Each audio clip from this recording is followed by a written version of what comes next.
Tá chegando, gente. 20 de julho, Nova Zelândia e Austrália recebem a Copa do Mundo de Futebol Feminino.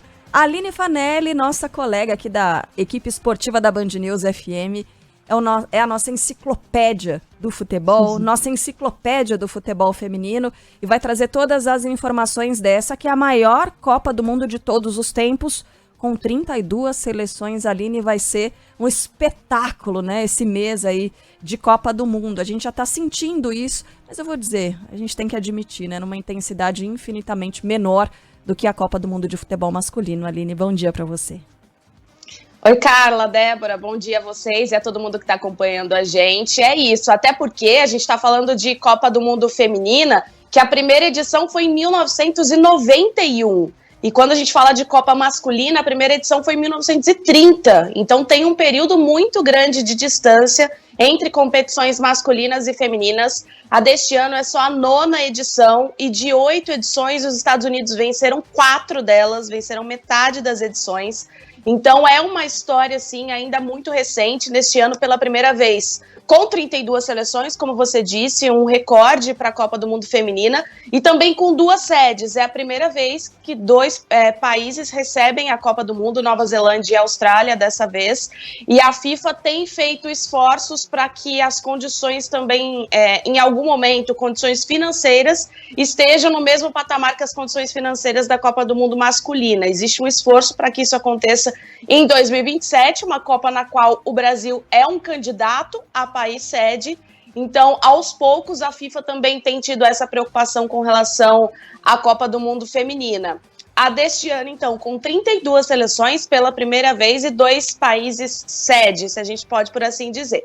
Como eu disse, Estados Unidos tem 4 títulos, então não dá para a gente falar que não são favoritos nesta Copa do Mundo. 3 das principais jogadoras, a Rapinoe, Alex Morgan e também O'Hara, com 4 Copas do Mundo, vão disputar mais uma, são atletas experientes, é uma seleção que chega até um pouquinho mais renovada, com 14 estreantes, mas a gente sabe a força que o futebol feminino tem nos Estados Unidos, na base, na formação, nas escolas, então sempre chega com muita força. Aline, aliás, oi? Não, então eu ia dizer, as mundiais, claro, né, as que já conquistaram Copas do Mundo, são sempre vistas como favoritas. Então nós temos Estados Unidos, tetra, Alemanha, bicampeã, certo, mundial. Tem Noruega e Japão também que levaram. Então a gente deve ficar de olho nessas 4 seleções, certo?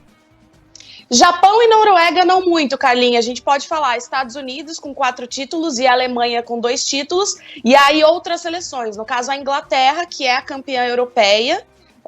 A gente também vai ficar de olho, e a seleção da França, que passou por algumas mudanças no comando, teve problemas com a técnica anterior, a Corinne, mudou um pouquinho o rumo. Desde março é o novo treinador, que é o Hervé Renard, foi técnico da Arábia Saudita na Copa do Mundo do Catar, aliás. Então a França passou por um processo de mudanças, inclusive a Renard, que é a capitã, ela chegou a se afastar da seleção enquanto não houve essa troca de comando, e aí com o novo treinador parece que as coisas melhoraram um pouquinho. Então a gente coloca também a França, a Inglaterra como campeã europeia. São 2 seleções, Inglaterra e Alemanha, que o Brasil enfrentou recentemente no mês de abril. O Brasil empatou com a Inglaterra e perdeu nos pênaltis a finalíssima, depois ganhou da Alemanha, que é a 2ª colocada no ranking mundial.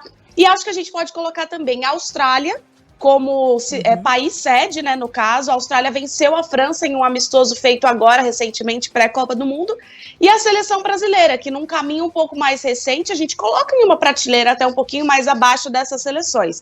Mas é claro que a gente tem esperança com a Pia e com uma seleção bastante renovada e um pouco mais experiente, que a gente chegue um pouquinho mais distante na Copa do Mundo. A França está colocando uma semifinal como objetivo. Eita. Acho que a gente pode tentar colocar para o Brasil também uma semifinal. E vai ser difícil, porque Brasil e França estão no mesmo grupo.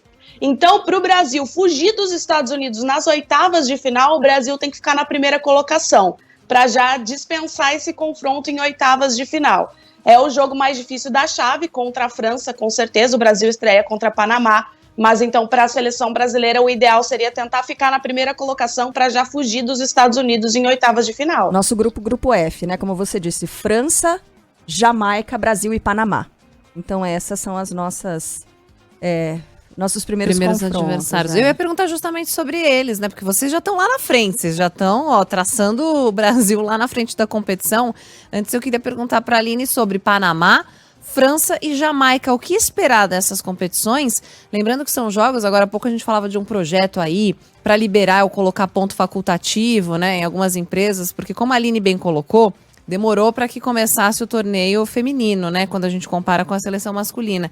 É claro que uma Copa do Mundo de futebol feminino é diferente ainda, infelizmente, da dimensão, quando o país literalmente para assistir aos jogos, né? Mas dessa vez teremos os jogos aqui no horário de Brasília bem cedinho, 7 da manhã contra a França, 7 da manhã contra a Jamaica e às 8 da manhã, horário de Brasília, contra o Panamá. O que esperar desses primeiros confrontos, hein, Aline?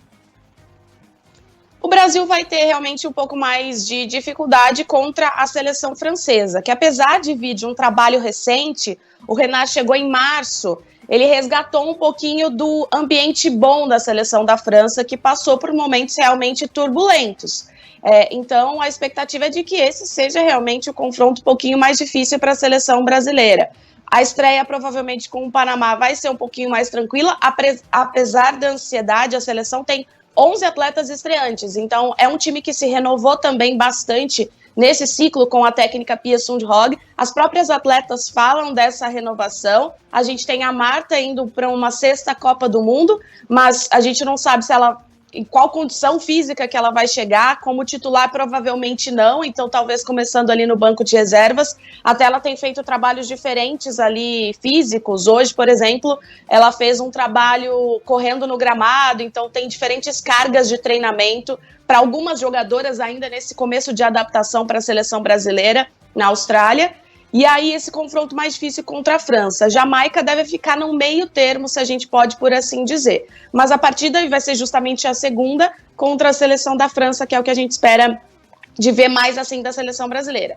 A Pia, ela foi criticada em certos momentos desse ciclo, mas não dá pra gente negar que o Brasil tem um padrão defensivo e tem um padrão ofensivo. Foram 2 jogos muito bons da seleção brasileira recentes contra Inglaterra e contra a Alemanha, que é o que a gente pode colocar como mais difíceis, né? Inglaterra, campeã europeia, e a Alemanha, segundo lugar no ranking mundial. O Brasil jogou muito bem, conseguiu um empate na finalíssima, perdeu só nos pênaltis, depois ganhou da Alemanha. Isso acabou também dando um pouco mais de confiança para essas atletas, porque é difícil a gente ver esses confrontos contra essas seleções, né, que são as primeiras ali do ranking mundial.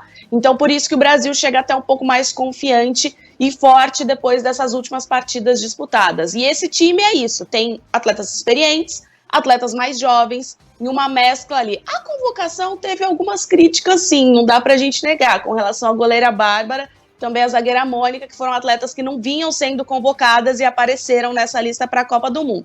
Mas a Pia explicou a necessidade de ter jogadoras experientes e que participaram de Copas do Mundo anteriores em todos os setores da equipe. Aline, você já deixou transparecer aqui que Estados Unidos está lá em cima, né? Tá no topo dos seus favoritos. Final para você, qual vai ser da Copa do Mundo de Futebol Feminino? Hoje, 15 de julho, a 5 dias do início da Copa. Vamos marcar isso agora, depois a gente vai revendo isso ao longo da competição, pode ser? Difícil, né? Porque assim, a gente quer ver o Brasil na final sempre, né? Claro. Só que se o Brasil ficar em uma segunda colocação, já vai pegar Estados Unidos nas oitavas de final, então vai ser muito difícil. Não é impossível, a gente pode lembrar da campanha de 2007, que o Brasil passou por Estados Unidos e ficou com vice-campeonato mundial, perdeu na final para a Alemanha. Então não é algo impossível. Claro, a gente está falando de futebol, nós estamos trazendo aqui um histórico das seleções que são mais fortes e são candidatas ao título. Mas eu acho que eu colocaria... ficaria entre Inglaterra, Estados Unidos e Alemanha. Tá. A gente vai revendo isso, então, ao longo do próximo mês, né? Vai ter bolão? Vai, tem que ter, né? Vamos fazer? Tem que ter bolão. Vamos, Aline. Tem que ter bolão. Aline, ajuda a cara dela, que não tá muito animada. Vamos. Não, vamos fazer sim. A cara dela então. de quem já perdeu o último bolão.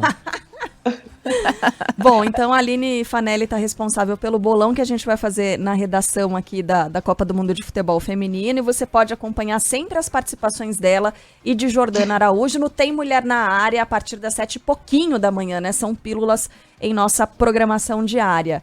Aline, beijo pra você, então a gente volta a conversar sobre essa apostinha aí que a gente vai matar, certo?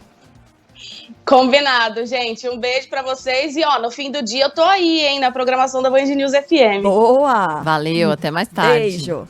Beijo, até.